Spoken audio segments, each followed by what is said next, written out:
அல்லேலூயா.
கர்த்தர் நல்லவர்.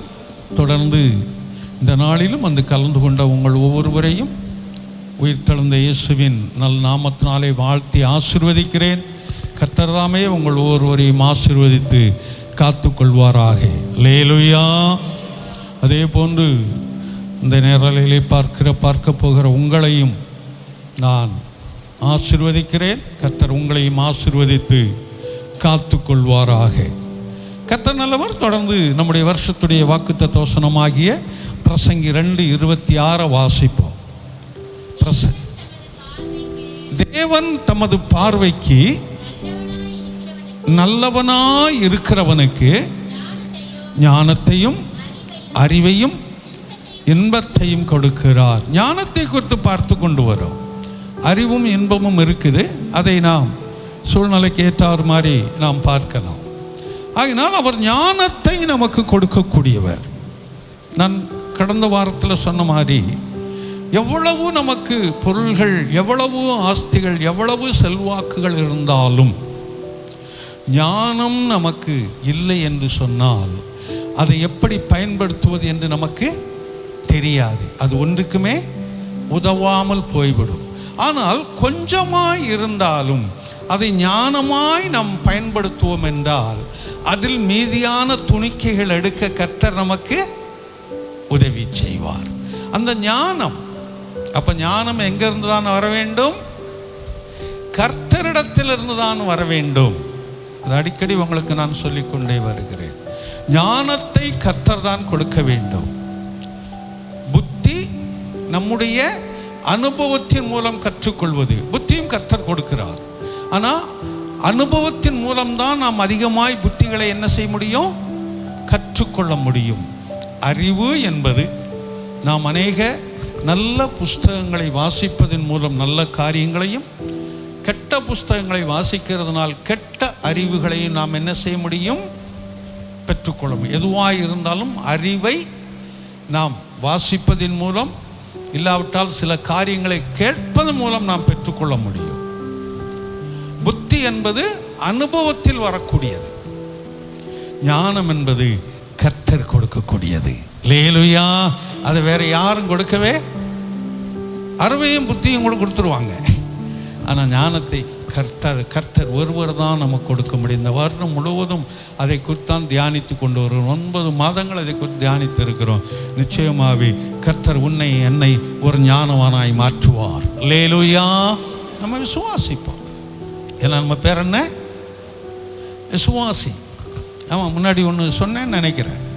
அந்த விசுவாசத்தில் அந்த வி எடுத்துட்டு மற்றதை சொல்லுங்க.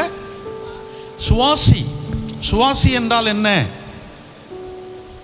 சுவாசினா என்ன? மூச்சு விடுறது. ஆமாம், அந்த மூச்சு விடும் போது பார்த்தீங்கன்னா ஒவ்வொரு செய்கையிலும் நாம் யாரை உச்சரித்து கொண்டு இருக்கிறோம்? இயேசு. மேலே இழுக்கும் போது ஏ என்ற உச்சரிப்பில் வரும், கீழே விடும்போது சு என்ற உச்சரிப்பில் வரும். அது இயேசுவை ஏற்றுக்கொண்டவர்களோ அறியாதவர்களோ அறிந்தவர்களோ யாராய் இருந்தாலும் சரி, மூச்சு விடுற ஒவ்வொரு மனுஷனும் அவனை அறியாமலே இயேசு இயேசு என்று தான் விட்டுக்கிட்டு இருக்கிறான். வேற எந்த தெய்வத்தின் பேரும் அதில் உச்சரிப்பில் வர முடியாது. மேலே இழுக்கும் போது ஏ என்ற உச்சரிப்பு வரும், மூச்சை விடும்போது சு என்ற உச்சரிப்பில் வரும். இயேசு இயேசு இயேசு. ஏனென்றால் இயேசுவோடு இருந்த தேவன் தான் நாசியிலே சுவாசத்தை ஊதினார். அதுவும் அவருடைய சுவாசத்தை ஊதினார். அல்லேலூயா. அந்த சுவாசம் தான் இன்னைக்கு இது வரைக்கும் இருந்துகிட்டு இருக்குது. ஆமாம், அந்த மூச்சு நின்று போச்சுன்னா, அந்த மூச்சு நின்று போச்சுன்னா அதுக்கப்புறம் என்னவா மாறிடும்? சவம். பாடி. மூச்சு நின்று போச்சுன்னா அடுத்த ஸ்டெப் என்ன கேட்பாங்க? என்ன பாடி எப்போ எடுக்கிறீங்க? என்ன பாடியெல்லாம் கழுவியாச்சா? அது வரைக்கும் அப்பா அம்மா அண்ணன் தம்பி பிள்ளை பேத்தி, ஆமாம் எல்லாம் அந்த மூச்சு இழுத்துக்கிட்டு இருக்கிற வரைக்கும் என்ன அப்பாவுக்கு எப்படி இருக்குது? மூச்சு இழுத்துட்டு தான் கிடக்குது. ஓ அப்படியா? அந்த மூச்சு நின்றுச்சுன்னு சொன்ன உடனே என்ன பாடியை கழுவியாச்சா? பாடியா அடுத்த செகண்டு, அடுத்த மணி நேரம், அடுத்த நாள் இல்லை, அடுத்த செகண்ட் கேட்குற கேள்வி பாடி எப்போ கழுவுறது? அப்பாவை எப்போ கழுவுறதுங்கிறது அடுத்த சப்ஜெக்ட். அதுக்குள்ளே போக மாட்டாங்க. ஆமாம், பாடி, சவம், பிரேதம், இன்னும் சில இடத்துல கட்டம்பாங்க, கட்டை, இப்படி பல பெயர்கள் அதற்கு உண்டு. அப்போ இந்த சுவாசத்தை கர்த்தர் கொடுத்தவர் நமக்கு. இந்த சுவாசத்தை கர்த்தர் கொடுத்திருக்கிறார். ஆகையினால் ஓடிக்கொண்டிருக்கு. சரி, அது அப்படி இருக்கட்டும். இந்த ஞானம்ங்கிற அந்த ரீதியில் நம்ம ஞானத்தை குறித்து பார்த்து கொண்டு வரோம். இன்றைக்கு பிரசங்கின் புஸ்தகத்தில் 8ஆம் அதிகாரத்தில் 1வது வசனத்தை வாசிப்போம். பிரசங்கி 8:1. ஞானம் உள்ளவனுக்கு ஒப்பானவன் யார்? ஆமாம், நல்ல ஒரு கேள்வியோடு கூட அது முடியுது. இப்போ வேதத்தில் சில காரியங்களை வரும்போது அவர்களுக்கு ஒப்பானவர்கள் இல்லை என்று வேதத்தில் சில மனிதர்களை சொல்லி வந்திருக்குது. அதில் உங்களுக்கு தெரிந்த 2 பேரை சொல்கிறேன். சாலமனை குறித்து வாசிக்கும்போது அவனுக்கு ஒப்பான ஞானம் உள்ளவன் அவனுக்கு முன்னாடியும் இருந்ததும் இல்லை, அவனுக்கு பின்னாடியும் இருந்ததும் இல்லை. இன்னைக்கு வரைக்கும் எடுத்துக்கொள்ளுங்க, அவனுக்குள்ள ஞானங்கள் யாருக்கும் இல்லை. அதே போல சிம்சோனுக்கு இருந்ததான பலன், இன்னைக்கு பெரிய பலவான்கள் இருக்கலாம், அதை காட்டிலும் அந்த ஃபைட் பண்ணுறவங்களாம் இருக்கலாம். ஏன்னா WW அது என்னப்பா, அதில் யார் இப்போ என்ன காளின்னு யாரோ சொல்லுவாங்களே, இப்போ இருக்கானான்னு இல்லை. இந்தியாக்காரனாமே காளினா இவ்வளோ வேற இருப்பானா, 9 அடி அணுவா, வந்தாலே பயப்படுவாங்களாம் இல்லை. ஆமாம், அதெல்லாம் ஒரு சீசன் ஓடுனதுங்க. அப்போது அப்படிப்பட்ட பயில்வான்களாக இருந்தாலும் சரி, அந்த சிம்சோனுக்கு ஈடாய் யாரும் இல்லை. ஏன் சிம்சோனுக்கு ஈடாய் யாரும் இல்லை?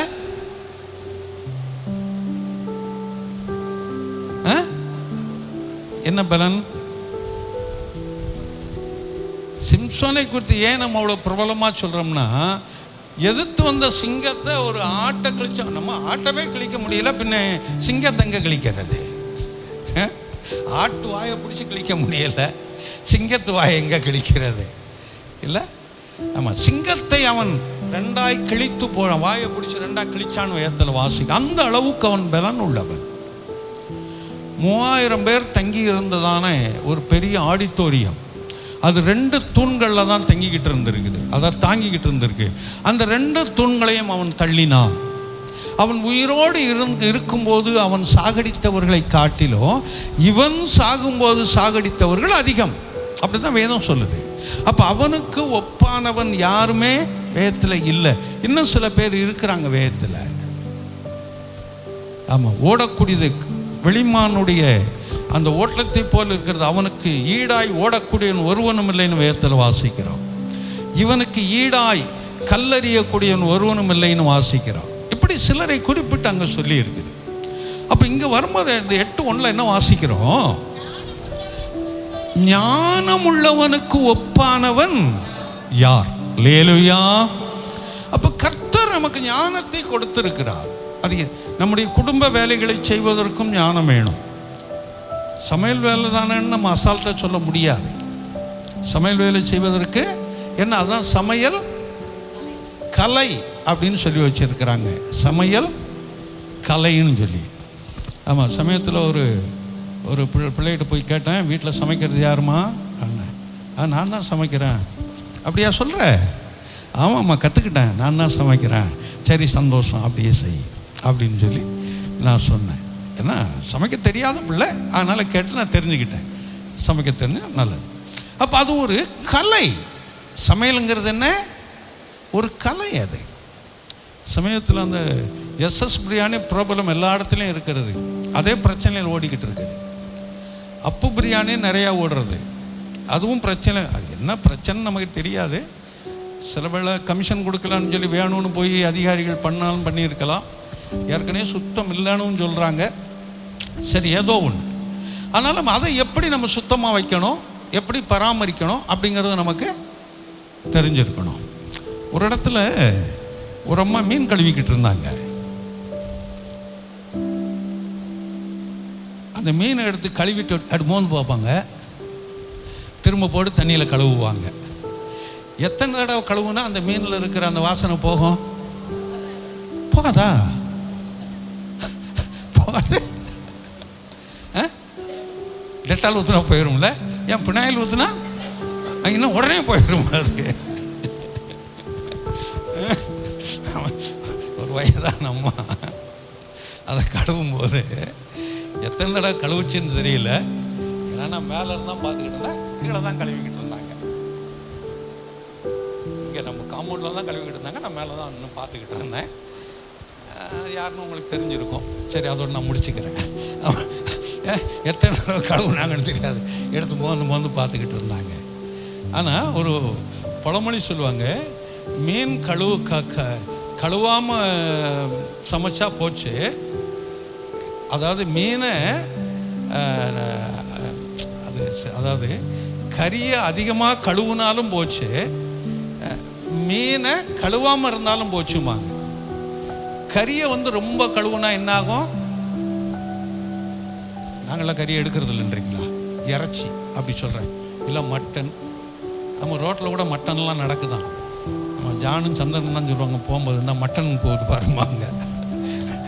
ரோட்டில் ஆடு போயிடுச்சுன்னா என்ன போகுதான்? மட்டன் போகுதான். மாடு போயிடுச்சு, மாடை பார்த்து அந்த பீஃப் போகுதுப்பாங்க. ஏன்னா அதுதானே அது. ஆமாம், அப்போ சரி, ஏதோ ஒன்று இருக்கட்டும். அப்போ கறியை எப்படி கழுவணுமா? 1 மணி நேரம் ஊற வச்சு நல்லா பிசைஞ்சு. என்ன நீங்களாம் சமைக்கிறது இல்லையா வீட்டில்? சரி, சமைக்கிறவங்களா சொல்லுங்க, இவங்க தான் சொல்ல மாட்டேன்றாங்க.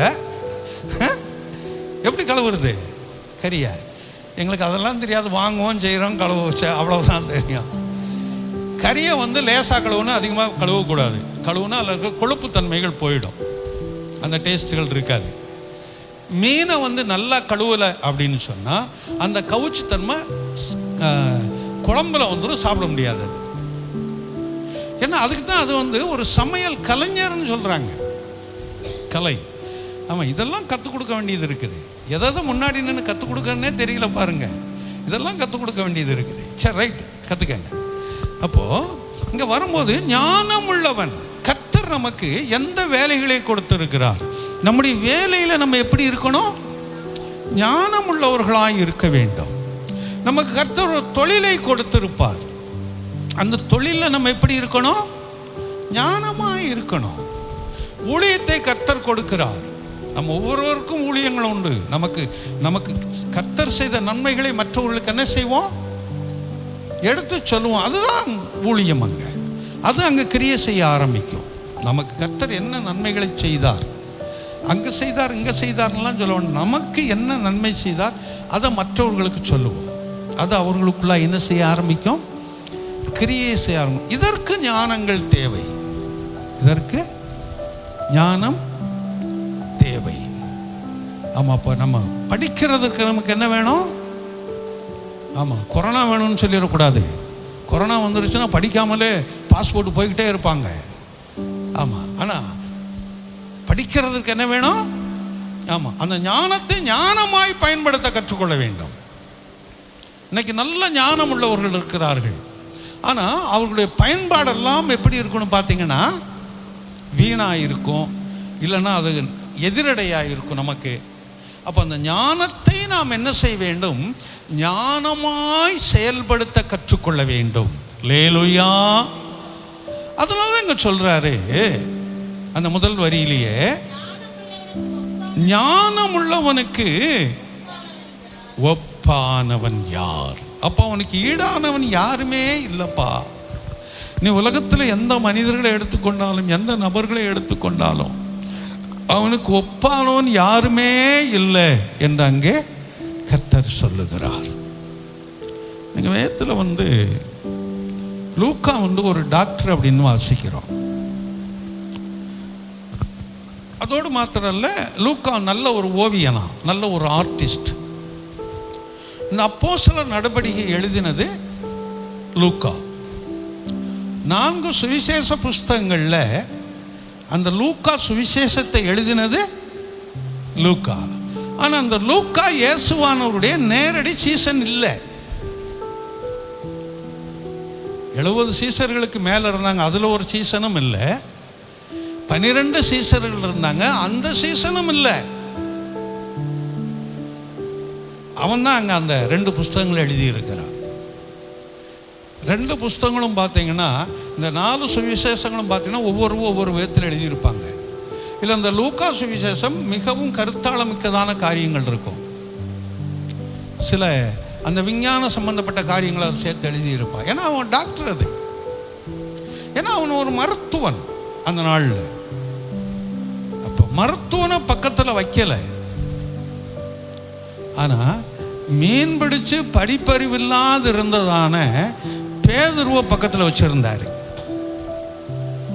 படிப்பறிவில்லாத பேதுருவை பக்கத்தில் வச்சிருந்தாரு. அவன் எழுதின புஸ்தகம் கடைசியில் 1 பேதுரு 2 பேதுரு இருக்குது. அதெல்லாம் அவன் எழுதுறதும் ஆழமாக இருக்கும். அதே சமயத்தில் இந்த லூக்காவுக்கு கிடைக்காத ஒரு ஸ்லாக்கியம் பேதுருக்கு என்ன கிடைச்சதுன்னு சொன்னால், தலைகீழ அவன் சிலுவையில் அறையப்பட்டவன் மரித்தான் வேதம் சொல்லுது. இயேசுவை போல நேர சிலுவையில் என்ன அறைய வேண்டாம், அதுக்கு நான் தகுதி உள்ளவன் இல்லை, அதுக்கு நான் பாத்திரன் இல்லை, என்ன தலைகீழ சிலுவையில் அறைங்க அப்படின்னு சொல்லி தலைகீழ அவனை சிலுவையில் அறைந்து மூக்கிலும் வாயிலும் காதிலும் ரத்தம் கொட்டி அவன் மரித்தான் அப்படின்னு சொல்லி வேதம் சரித்திரம் சொல்லுகிறது. அப்படிப்பட்ட மனிதனை கர்த்தர் தன்னோடு கூட வைத்திருந்தார். அவன் ஞானத்தில் சிறந்தவனாய் இருந்தான். அநேகரை கர்த்தருக்குள்ளாய் அவன் வழி நடத்தக்கூடியவனாயிருந்து ஒரு பிஷப்பாய் இருந்தான் என்று சொல்லி, பிஷப்பாக இருந்தான்னா வேதமெல்லாம் சொல்லுது. அவன் அதெல்லாம் நம்ம பார்க்கும்போது, அப்போது அந்த ஞானம் ஒரு மனிதனை உயர்வுக்குள்ளாய் கொண்டு போகும். ஒரு மனிதனை பணம் கொண்டு போகாது, அவனுடைய படிப்பு கொண்டு போகாது, அவனுடைய பட்டம் கொண்டு போகாது, அவனுடைய அழகு அந்தஸ்துகள் கொண்டு போகாது. ஜனக்கட்டுகள்னு சொல்லுவாங்க. ஜனக்கட்டுனா என்னன்னு தெரியுமா? கயர் கட்டுனா தெரியும். ஜனக்கட்டுனா என்ன? சொந்தக்காரங்கள். அதான் இது அது பெரிய ஜனக்கட்டு உள்ள குடும்பங்க, சொந்தக்காரர்கள். அந்த ஊரே அவங்களுக்கு சொந்தம் அப்படின்னு சொல்லுவாங்க. அப்போ எவ்வளவு அந்த சொந்தங்களை உடையவர்களாக இருக்கிறார்கள் என்பதல்ல, இதெல்லாம் இருந்தாலும் அவனுக்குள்ள ஞானம் இல்லாமல் போயிடுச்சுன்னா ஒன்றுமே இல்லை. அப்போ கர்த்தர் அந்த ஞானம் உள்ளவனை தெரிந்து கொள்ளுகிறார். எதற்காக? அவன் ஞானவானாய் மாற்றும்படி. இவனுக்குள்ளே போனால் அவன் ஞானவானாய் மாறுவான்னு தெரிந்து அந்த காரியத்தை செய்கிறார். தொடர்ந்து வசனத்தை வாசித்து முடிச்சிடலாம். காரியத்தின் தாற்பரியத்தை அறிந்தவன் யார்? தாற்பரியம்னா என்னன்னு தெரியுமா? நோக்கம். ஒரு காரியத்துடைய நோக்கத்தை அறிந்தவன் யார்? தொடர்ந்து வாசிப்போம். மனுஷனுடைய ஞானம் அவனுடைய முகத்தை பிரகாசிக்க பண்ணும். முகத்தின் மூர்க்கம் மாறும். மூர்க்கம்னா என்ன? கோபத்துடைய உச்சகட்டம். இந்த நல்ல பாம்பு மலையாளத்தில் மூர்க்கன் அப்படின்னு சொல்லுவாங்க. நல்ல பாம்பை மலையாளத்தில் மூர்க்கன். மூர்க்கன்னா அந்த நல்ல பாம்பு அவ்வளோ வேகமாக இருக்கக்கூடியது. அது அவ்வளவே வேகமாக இருக்கக்கூடியது. இது எதுக்கு ஆராய்ச்சி பண்ணுறதுனே இல்லை. குளிர் பிரதேசத்தில் இருக்க நல்ல பாம்பும் வெயில் பிரதேசத்தில் இருக்க நல்ல பாம்பும் எடுத்து ஆராய்ச்சி பண்ணியிருக்காங்களா. வெயில் பிரதேசத்தில் இருக்க நல்ல பாம்புனுடைய சீற்றம் ரொம்ப வேகமாக இருக்கான். அப்படித்தான் இருக்குதான். என்ன பாருங்க, குளிர்காலத்தில் இருக்கிற நல்ல பாம்புனுடைய சீற்றம் அப்படிங்குதான். இது எதுக்கு ஒப்பிட்டு சொல்றாங்கன்னா, குளிர்காலத்தில் இருக்கிறவங்களுடைய சத்தம் மென்மையாய் இருக்கும்.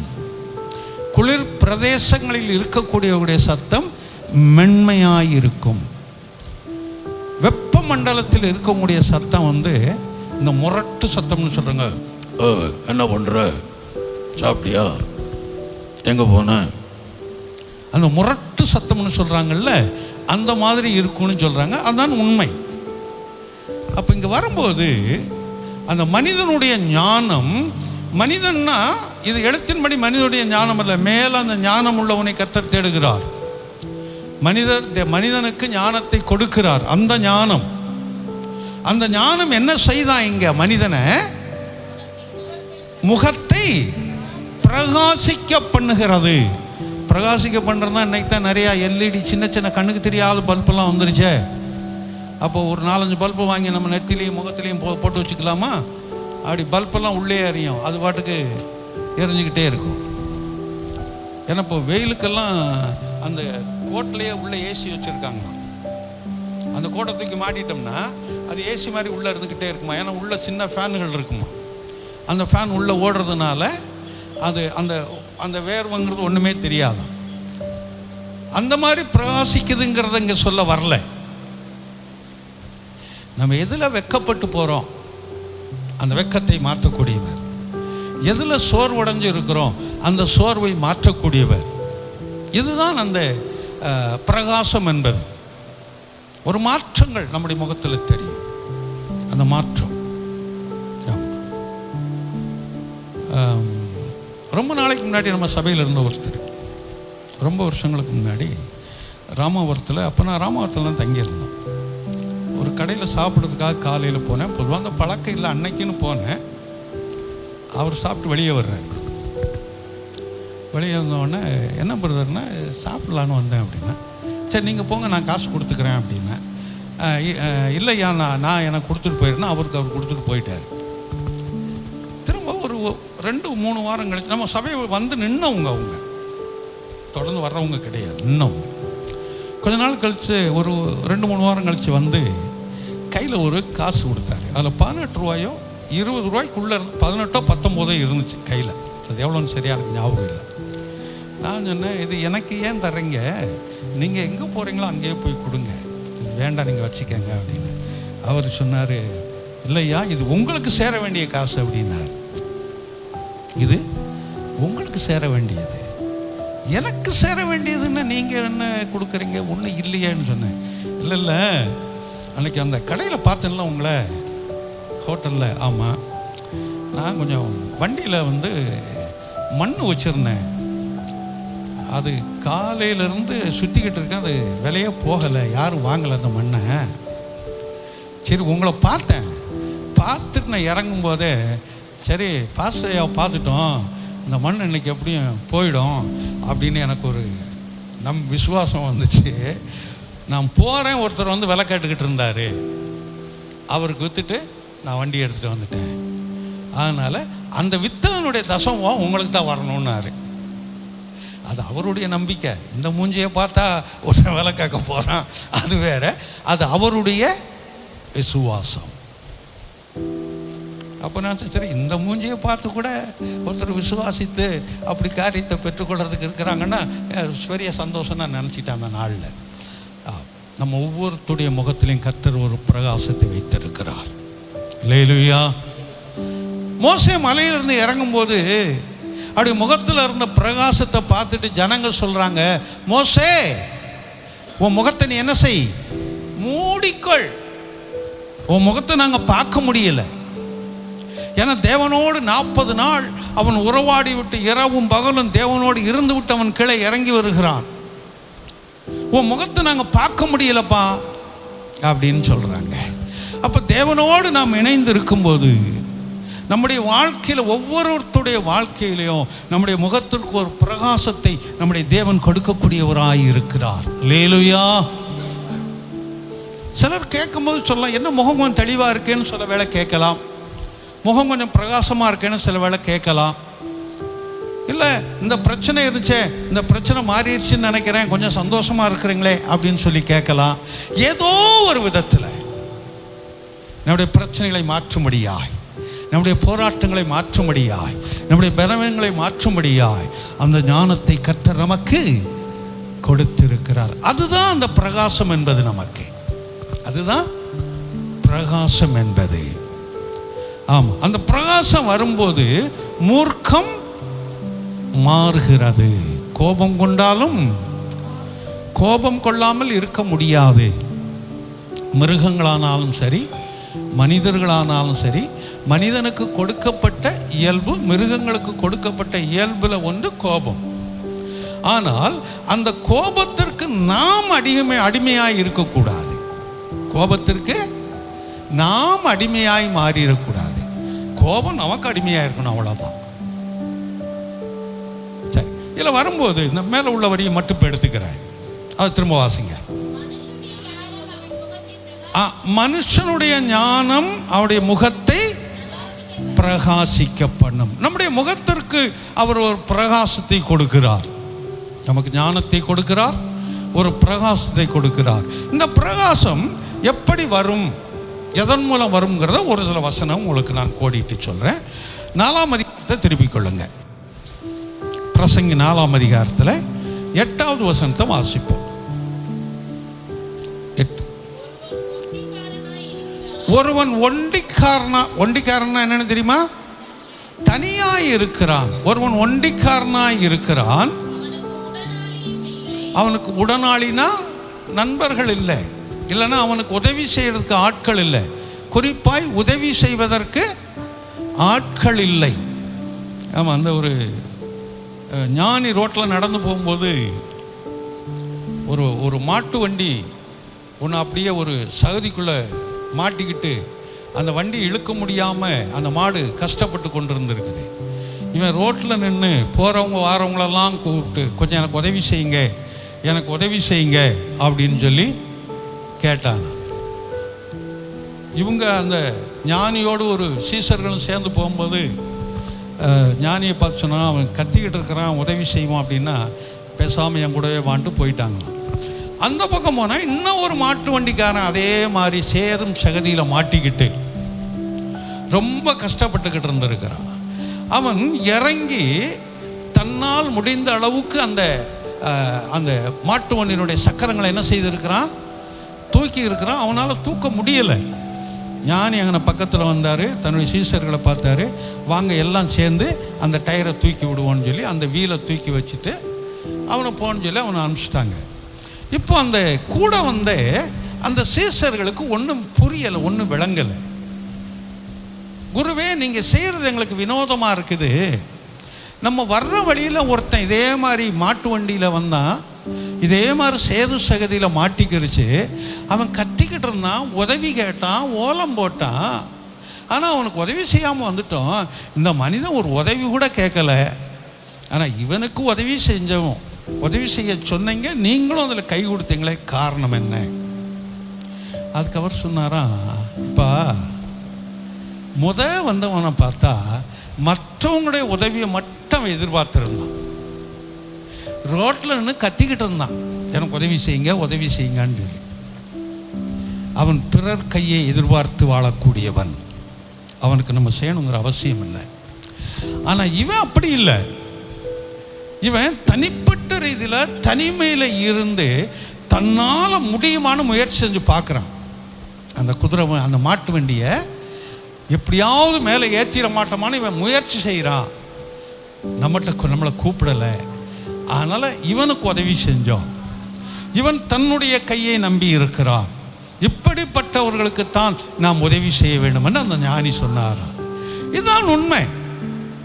நம்ம ஒரு கஷ்டப்பட்டு ஒரு வேலையை செய்கிறோம், நம்மால் முடியலை, மற்றவர்களை அதை உதவிக்கு வர்றதோ உதவிக்கு கூப்பிடுவதோ தவறு அல்ல. ஆனால் என்னால் முடியாது, நீ வந்து எல்லாத்தையும் செஞ்சு கொடுன்னு சொன்னா, நான் அந்த மாதிரி சில நேரம் நின்றுருக்கிறேன்.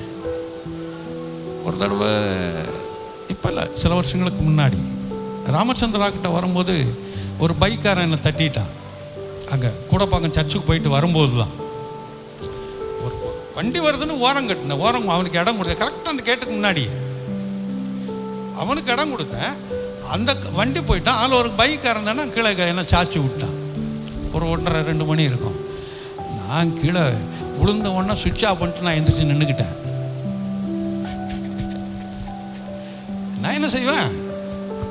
ஆமாம், அதுக்கப்புறம் தூக்குறது குனிஞ்சேன். பக்கத்தில் 2 பேரும் வண்டியை நிறுத்தினாங்க, வந்து தூக்கி விட்டாங்க. நான் வந்துட்டேன், அவ்வளோதான். வண்டிக்கும் அடி இல்லை, எனக்கும் அடி இல்லை.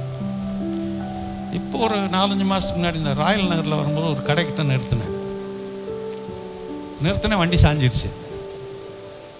ஏன்னா சைடு ஸ்டாண்டு போட்ட மாதிரி நினச்சிக்கிட்டு இறங்கிட்டேன்.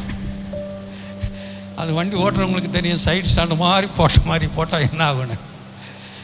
வண்டி சாஞ்சோன்னு லவ் காலை எடுத்துக்கிட்டு நான் நின்றுக்கிட்டேன். கடையில் இருந்த 2 பேர் வந்து வண்டியை தூக்கி விட்டாங்க. அந்த கடையில் இருக்கிற கேட்டார், என்ன சார் சைடு ஸ்டாண்டு போட்ட ஞாபகத்திலே வண்டியை நிறுத்திட்டீங்களான்னு. ஆமாம் அப்படின்னு. அது என்ன மாதிரி சிலர் அப்படி இருப்பாங்களா இருக்கும், போட்டு நிற்பாங்களா இருக்கும். சில வேளை இந்த வெள்ளையை பெயிண்ட் அடிச்சிருக்கனால இதை பார்த்து கொஞ்சம் உதவி செய்கிறவங்க இருப்பாங்க. எல்லாருக்கும் அதை செய்ய மாட்டாங்க, எல்லாருக்கும் அதை செய்ய மாட்டாங்க. ஏன்னா கொஞ்சம் வெள்ளை பெயிண்ட் அடிச்சிருக்கிறேன், அதனால் கொஞ்சம் உதவி செய்வாங்க. சரி முடியாது, கொஞ்சம் தூக்கி விடலாம் அப்படின்னு சொல்லி. அப்போது நாம் கஷ்டப்படும் போது மற்றவர்களை உதவிக்கு அழைப்பதில் அர்த்தம் இருக்குது, மற்றவர்கள் உதவி செய்வதில் அர்த்தம் இருக்குது. நாம் கஷ்டமே படக்கூடாது என்று சொல்லி உட்கார்ந்து கொண்டு பிறரை உதவிக்கு அழைக்கிறோம் என்றால் அது தவறு. அங்கே உதவிக்கு வரமாட்டாங்க. இப்போ இந்த வசனத்தில் வரும்போது நம்ம வாசிக்கணும், திரும்ப வாசிக்கணும். அவன் தனிமையாக இருக்கிறான், உடனாளி இல்லை, உதவி செய்யறதுக்கு ஆள் இல்லை. ஆமாம், அப்போ உதவி செய்யறதுக்கு ஆட்கள் வேண்டும் என்றால் நாம் அந்த வேலைகளை ஆரம்பிக்க வேண்டும். அதற்கு ஆட்கள் நமக்கு உதவிக்கு வருவார்கள்.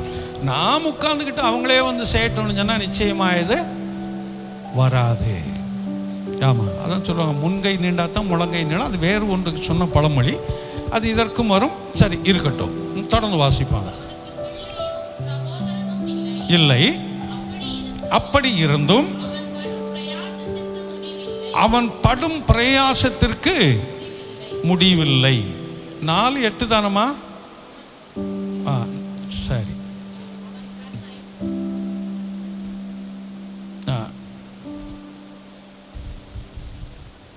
சரி, அது அப்படி இருக்கட்டும். 9 வாசிங்க. ஒண்டியாய் இருப்பதிலும் சரி, அது ஒரு தவறு. சரி, 8ஆம் அதிகாரத்தை திருப்பிக் கொள்ளுங்க.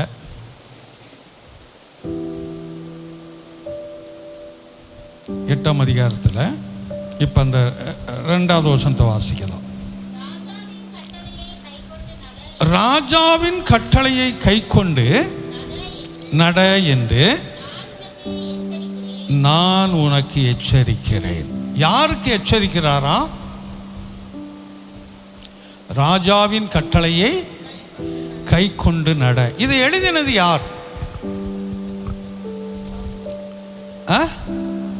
சாலமன்.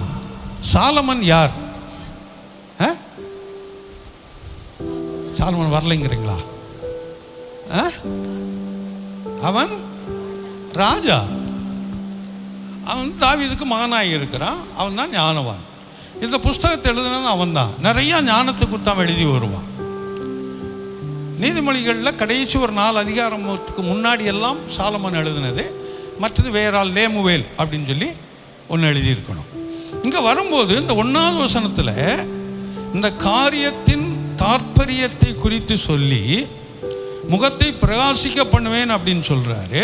இந்த முகம் பிரகாசிக்க வேண்டுமென்றால் என்ன செய்யணுங்கிறத கீழே கற்றுக் கொடுக்கிறார் 2வது வசனத்தில். நம்முடைய முகம் பிரகாசிக்க வேண்டுமென்றால் என்ன செய்ய வேண்டும் என்பதை கற்றுக் கொடுக்கிறார். வீட்டில் லைட் எரியணும்னு சொன்னால் என்ன செய்யணும்? சுவிட்சு போட்டால் தான் லைட் எரியும். சுவிட்சு போடலன்னா லைட்டு எரியாது இல்லையா? அப்போ நம்முடைய வாழ்க்கையில் அந்த பிரகாசம் பல்பு வேணுங்கிறீங்களோ? ஓ, கரண்ட் வேணும், கரண்ட் வேணும், வயர் வேணும், கை வேணும், ஏதோ வேணும். சரி, ரைட்டு. அப்போ இங்கே இதில் கீழே வரும்போது அப்போ அந்த முகம் பிரகாசிக்க வேண்டுமென்றால் ராஜாவின் கட்டளையை கை கொண்டு நட என்று நான் உனக்கு எச்சரிக்கிறேன். இப்போ ராஜானா இவன் தனக்குத்தானே ராஜாவா என்று சொல்லிக்கொள்ளலாம். இல்லை என்றால் தன்னுடைய தகப்பன் தாவீது ராஜாவாயிருந்தான். அவன் சாலமனுக்கு நிறைய காரியங்களை சொல்லிட்டு போனான். அவன் மரிக்கும் தருவாயில், தாவீது மரிக்கக்கூடிய தருவாயில் சாலமனை கூப்பிட்டு வச்சு அவனை ராஜாவாய் அபிஷேகம் பண்ணிட்டு சொல்கிறான், உன்னை ராஜாவா அபிஷேகம் பண்ணிட்டம்பா. இந்த யோவாப்புன்னு ஒருத்தர் இருக்கானே, அவன் நமக்கு படை தளபதி தான், இருந்தாலும் அவன் மீது உன் கண்ணு ஒன்று இருக்கட்டும். ஏன்னா அவன் இடத்துக்கு தகுந்த மாதிரி காலை வாரி விடுறவன். சீமைன்னு ஒருத்தர் இருக்கானே, அவன் மேலே ஜாக்கிரதையாயிரு. நான் வழியில் போகும்போதெல்லாம் என்னை தூசிச்சு கேவலமாக பேசி கல்லால் அடிச்சுக்கிட்டு வந்தான், மண்ணால் அடிச்சுட்டு வந்தான். நான் அவனை ஒன்றும் செய்யலை, உன் ஞானத்தின்படி அவனுக்கு நீ செய். இப்படி அந்த தகப்பனார் மகனுக்கு சில ஆலோசனை சொல்லிக்கொண்டே வர்றான். அதில் அவன் சொன்ன மாதிரியே யாருக்கு எப்படி செய்யணும்னு சொல்லி சாலமோன் அதை செய்தான் என்று வேதத்தில் வாசிக்கிறோம். அவன் தான் இங்கே இதை எழுதுறான். சொல்லும்போது ராஜாவின் கட்டளையை கை கொண்டு நட என்று நான் உனக்கு எச்சரிக்கிறேன். அப்போ நான் எதையெல்லாம் உனக்கு சொல்கிறேனோ அவைகளின்படி நீ நட. நமக்கு ராஜா யாரு?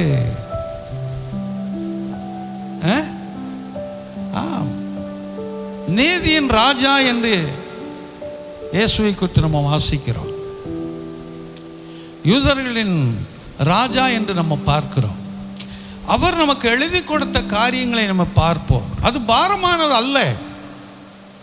அவர் சொன்ன கட்டளைகள் நமக்கு பாரமானதல்ல. பழக்கத்திற்கு கொண்டு வருவோம் என்றால் அது லகுவாய் மாறிவிடும்.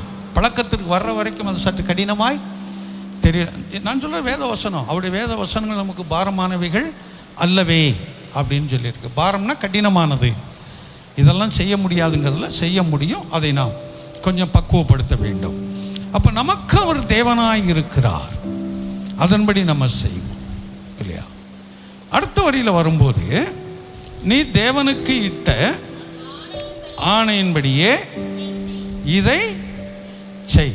நீ தேவனுக்கு என்ன ஆணை கொடுத்திருக்கிற, தேவனுக்கு எந்த காரியத்தை செய்வேன் என்று சொல்லி இருக்கிற அதை செய் அப்படின்னு சொல்லி இங்க இந்த மனிதன் சொல்லுகிறார்.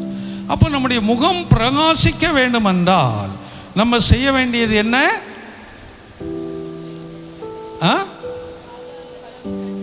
அவருடைய கட்டளையை கை கொள்ள வேண்டும். நீதிமொழிகள் 4ஆம் அதிகாரத்தை திருப்பிக் கொள்ளுங்க. நீதிமொழிகள் 4ஆம் அதிகாரத்தை திருப்பி 4வது வசனத்தை வாசிங்க. அவர் எனக்கு போதித்து சொன்னது, உன் இருதயம் என் வார்த்தைகளை காத்து கொள்ள கடவுள். அப்ப அவர் நமக்கு எழுதி கொடுத்திருக்கிற வார்த்தைகள். ஏன்னா அதான் 32:8 சங்கீதத்தில் என்ன வாசிக்கிறோம்? 32:8 சங்கீதத்தில் என்ன வாசிக்கிறோம்? பார்க்க வேண்டாம், என்ன வாசிக்கிறோன்னு தான் கேட்டேன், வாசிங்கன்னு சொல்லலை. அது எங்க தெரியும்? இப்போ வாசிங்க. வாசிங்க. இப்போ வாசிங்க. நான் உனக்கு போதித்து நீ நடக்க வேண்டிய வழியை உனக்கு காட்டுவேன், உன்மேல் என் கண்ணை வைத்து உனக்கு ஆலோசனை சொல்லுவேன். நான் அடிக்கடி சொல்லுவேன், இப்படி சில குறிப்பிட்ட எல்லாமே நமக்கு முக்கியமான வசனம், எல்லாத்தையும் மனப்பாடம் பண்ணி வைக்கிறதுக்கு நமக்கு முடியாது. சில வசனங்களை நம்ம மனப்பாடம் பண்ணி வைத்துக் கொள்ளுவோம். இப்படிப்பட்ட வார்த்தைகள் 91 சங்கீதம் 1 இல்லையா, 23:1, ஆமா 24,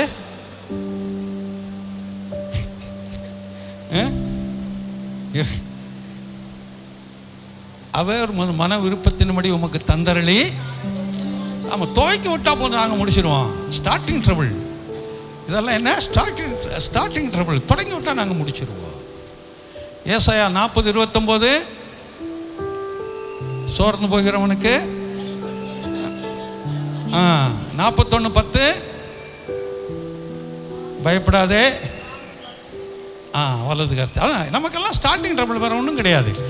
இப்படி சில காரியங்கள் வசனங்களை நம்ம என்ன செய்யணும்? நல்லா மனசுல பதிய வைத்துக் கொள்வோம். அந்த பிரச்சனைகள், அந்த போராட்டங்கள் வரும்போது இந்த வசனங்கள் நம்ம கைப்பிடித்து தூக்கி நிறுத்தும். அல்லேலூயா. அதைத்தாங்க சொல்றாரு, நான் உனக்கு. இப்போ அந்த 8:4 வரும்போது, உன் இருதயத்தில் என் கட்டளைகளை கைக்கொள், அப்பொழுது காத்துக்கொள்ள கடவுது. என் கட்டளைகளை கைக்கொள், அப்பொழுது பிழைப்பாய். முதலாவது நம்முடைய முகம் பிரகாசிக்கணும்னு சொன்னா என்ன தேவை?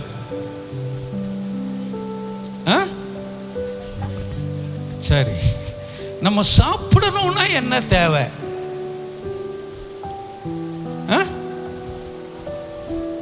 சாப்பிடுறதுக்கு என்ன தேவைன்னு தெரியாதா? சோறு தேவை, அவ்வளவுதான். சாப்பிட்றதுக்கு சோறு வேணும், அது டிஃபனோ அரிசி ஏதோ ஒன்று ஆகாரம் வேணும். நம்ம முகம் பிரகாசிக்கணும்னா என்ன வேணும்? எப்படி முகத்தை கழுவுனா போதுமா? பார்த்தீங்களா ரகசியம் எங்கே இருக்குன்னு? முகத்தை கழுவுனா போதுமா? உயிர் வேணும், அடிப்படை. அதுக்கு தான் சாப்பாட்டை கேட்டேன். நம்ம சாப்பிடணும்னா என்ன தேவை? ஆகாரம் தேவை, சோறு தேவை. அப்போ நம்ம முகம் பிரகாசிக்கணும்னா என்ன தேவை? உயிர் வேணும். உயிர் இருந்தால் தாங்க அது பிரகாசிக்கும், இல்லைன்னா அது எப்படி பிரகாசிக்கும்? அதைத்தான் இந்த வசனத்தில் சொல்லி இருக்கிறார். நான் என் சொந்த கருத்தை சொல்லலை. அந்த 4வது வசனத்தில் என்ன சொல்லி இருக்குது? என் கட்டளைகளை கைக்குள், அப்பொழுது பிழைப்பாய். அப்போ உயிரோடு இருப்பாய். அதுதான் அவருடைய அர்த்தம். அப்படி வரும்போது அவர் நமக்கு செய்யக்கூடிய அந்த பிரகாசிக்கிற தன்மை எப்படி இருக்குங்கிறத இப்போ 8வது வசனத்தை வாசிங்க. இதில்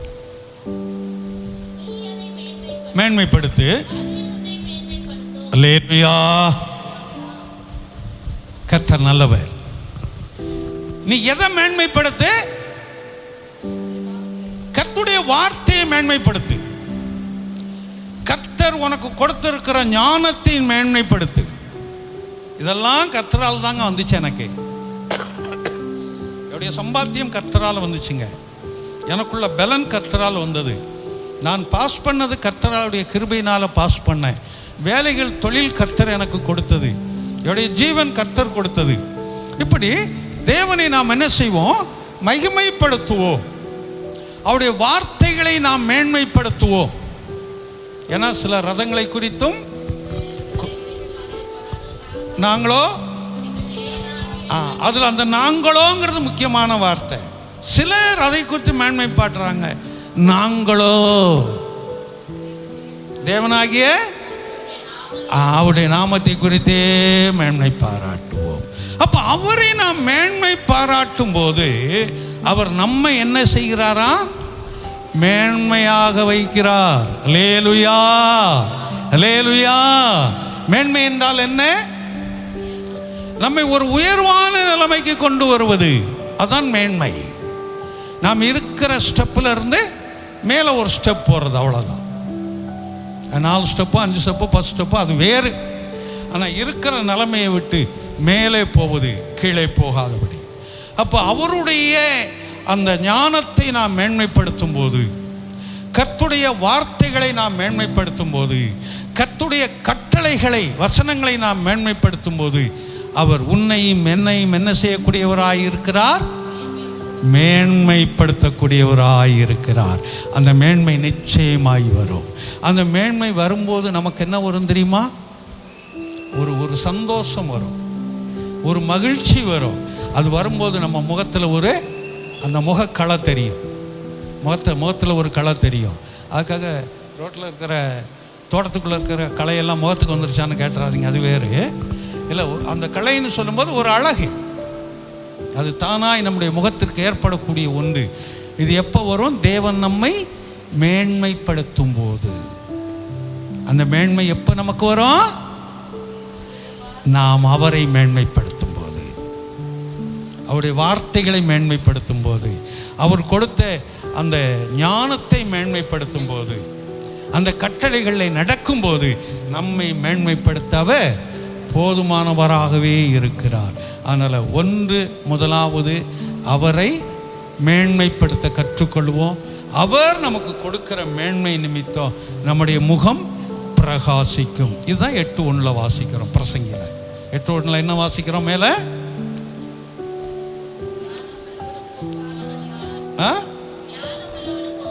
ஞானம் உள்ளவனுக்கோ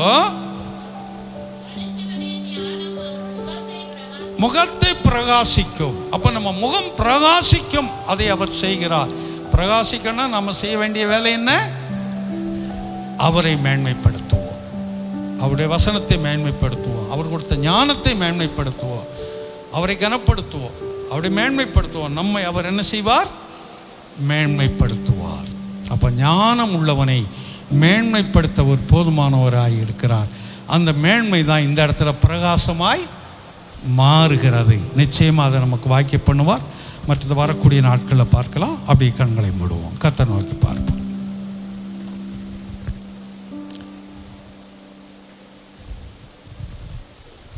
ஞானம் உள்ளவன் முகத்தை அவர் பிரகாசிக்க பண்ணக்கூடியவராய் இருக்கிறார். ஞானம் உள்ளவனுக்கு ஒப்பானவன் யார்? அவருடைய முகத்தை பிரகாசிக்க பண்ணக்கூடியவர். நம்முடைய முகத்தையும் பிரகாசிக்க பண்ணுவார். பிரகாசிக்க பண்ணுவார்னா எழுத்தின்படி லைட்டை போல வர்ற வெளிச்சம் அல்ல. நம்முடைய வெட்கங்கள் மாறுவது, நம்முடைய துக்கங்கள் மாறுவது, நம்முடைய அவமானங்கள் மாறுவது, நம்முடைய நிந்தைகள் மாறுவது, நம்முடைய பாடுகள் மாறுவது, நம்முடைய கேவலங்கள் மாறுவது, நம்முடைய அவச்சொல்கள் மாறுவது, வீண் பழிகள் மாறுவது, இதெல்லாம் மாறுவதுக்கு பேர் தான் பிரகாசம். இது எப்போ மாறும்? நாம் அவருடைய வார்த்தைகளை மேன்மைப்படுத்தும் போது, தேவனை மேன்மைப்படுத்தும் போது, அவர் நமக்கு கொடுத்த ஞானத்தை மேன்மைப்படுத்தும் போது, அவருடைய வழிகளிலே கட்டளைகளிலே நடக்கும்போது நம்முடைய முகத்தை பிரகாசிக்க பண்ணுகிறார். நிச்சயமாகவே இது நடக்கும். அந்த நிச்சயத்தோடு எல்லா வாய்களை திறந்து கர்த்தரை ஸ்தோத்தரிப்போம்.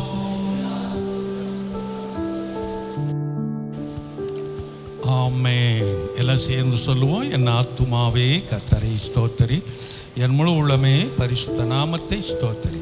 என் ஆத்துமாவே கர்த்தரை ஸ்தோத்தரி, அவர் செய்த சகல உபகாரங்களை மறவாதே.